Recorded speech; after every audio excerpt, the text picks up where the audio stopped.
Ladies and gentlemen, you are now witnessing the Southeast Asian Sea Games, right? So actually, before I thought they were just rehearsing, but actually this is the finals of the laser sailing.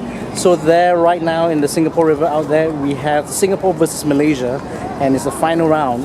And so this is the most historic place in Singapore. Also, you know, this is the harbour front. This is the Marina Bay Sands Hotel.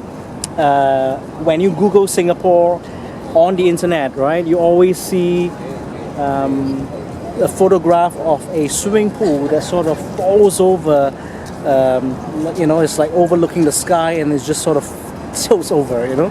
So it's all up there, right? This is the Marina Bay Sands, and that's what we call the infinity pool because it sort of just disappears into the skyline. And if you see the Ferris wheel, you know, it's almost like the London Eye or the we call the Singapore Flyer.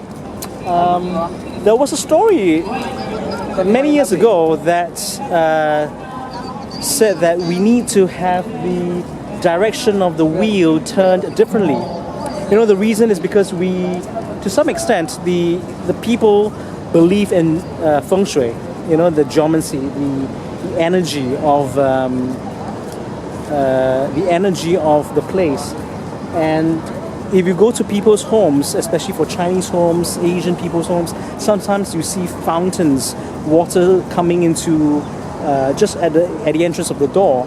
And because this is the gateway to the rest of the world, they were saying that the turning of the wheel was in the wrong direction.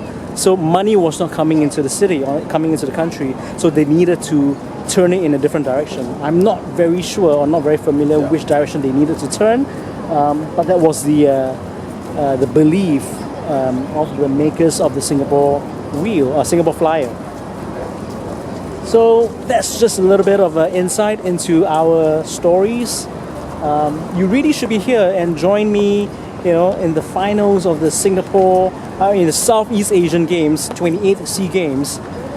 You really have to soak in the sun and the fun. All right, so join me again in the next episode. See you. Bye.